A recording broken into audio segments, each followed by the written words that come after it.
Welcome back to Pool Opening 2023. We're going to be adding granular shock to the pool.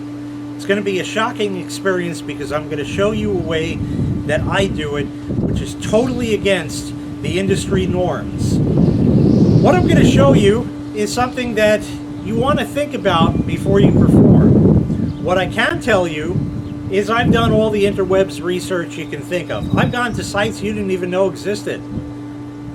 And I found that in doing so, and visiting so many sites, every site tells you something different. The one thing they all agree on with shock is you want to get a bucket, put the shock in there, fill it with water, and then let it dissolve, pour it around the pool, and then brush the pool. I don't have time for that. That's way too much work. My way does not involve a bucket, so you can get rid of that. Good enough. Anyways, once you get rid of your bucket, you're now going to get your shock and you're going to put it right in the skimmer. That's right, you heard me, directly in the skimmer. Completely against what all of the pool companies say and all of that. They're going to say it's going to burn out your pump. They're going to say it's going to burn out your filter. All kinds of stuff like that. And they're right if you do this wrong. So I'm going to show you the right way. Going to have to be the right way because it broke my bucket. Before we get started, make sure you read, understand, and follow all of the safety instructions that come with your power. Oh wait, that's the wrong show. You need to get the filter out of the equation. Getting the filter out of the equation depends on your particular equipment. I have a multi-port valve. You can see the filter sitting there on the right. I have not started the filter up just yet because I'm just opening the pool now. And because of that, my multi-port valve is on the recirculate position. So that's what you need to do, get your filter out of the equation. Whatever your equipment needs for that to happen, you must get it out of the equation. Because if you get the granular shock in the filter, yeah, there's a good chance you could damage it.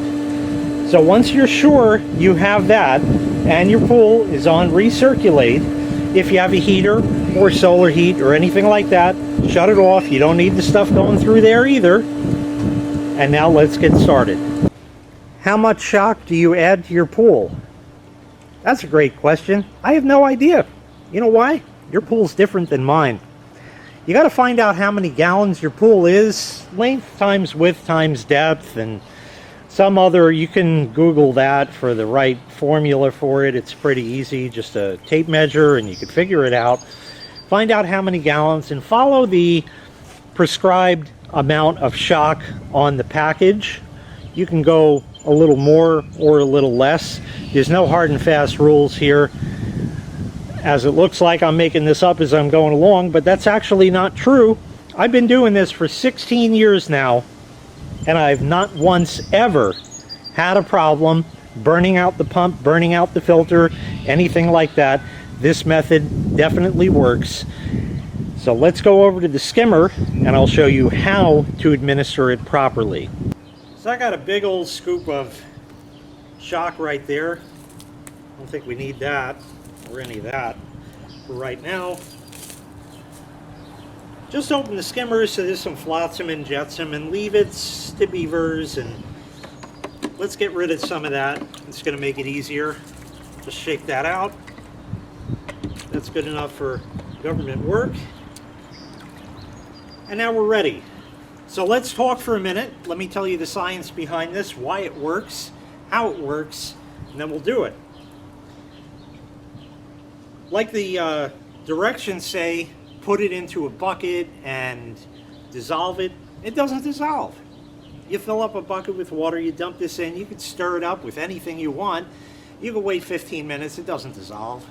And then you pour it in the pool. There's going to be granules of it on the floor of the pool. Doesn't matter what kind of pool you have, that's bad. We can all agree on that. What if we had a much larger bucket, like a 55-gallon drum? If we put that amount of shock in there, would it dissolve in there? Yeah, because there's so much water and so little shock, it's definitely going to dissolve without much trouble.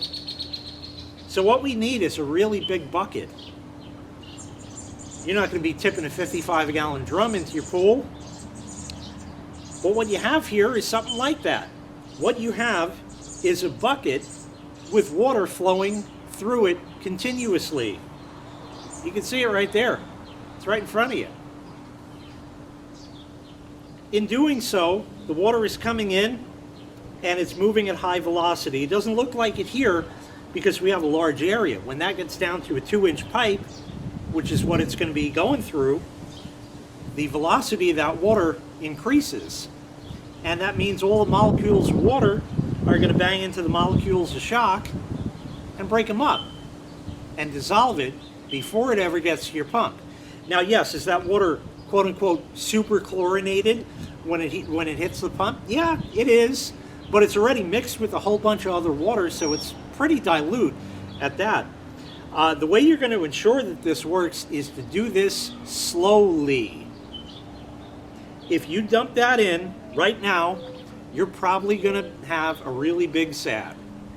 Don't do that. You got to do it slow. So I'll take it right over here. There's some dirt on it, which is fine. And we're going to go like this and just sprinkle.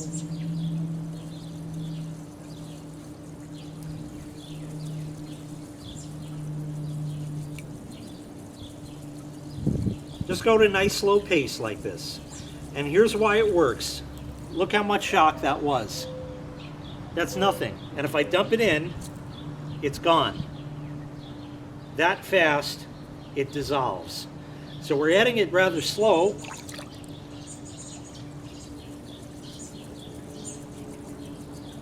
That's allowing it to dissolve. Again, this is going down to the bottom of the skimmer. The suction from the pump is sucking this up. It's getting throttled down to a 2-inch diameter pipe, and that 2-inch diameter pipe is making the velocity of the water faster. Now we got a clump going in, so we'll give it a second, get that clump in, and just wait. You want to have the basket in your skimmer, of course, because otherwise you'd be adding too much at a time.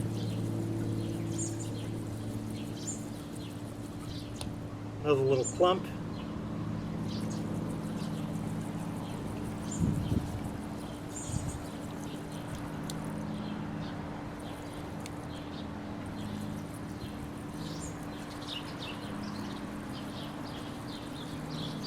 And there we go.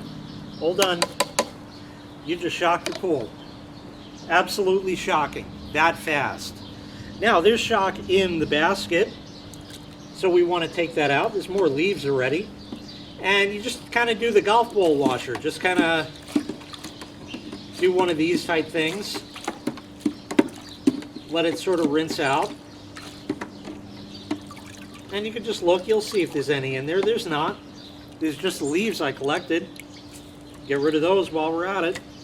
And now what I like to do is go down into the icy depths.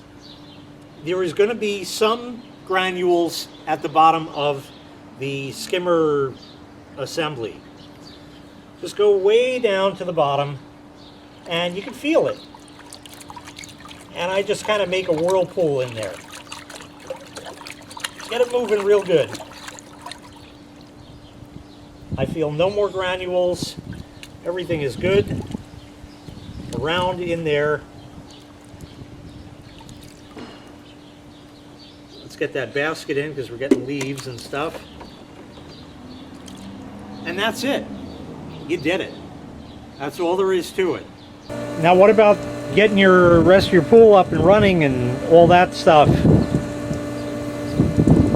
Getting the filter and all that. Well, you can't do it right away after you administer the shock because that's got to run through the plumbing. Now, that's all going to happen within a matter of really the time it's going to take you to walk from the skimmer back over to your pump.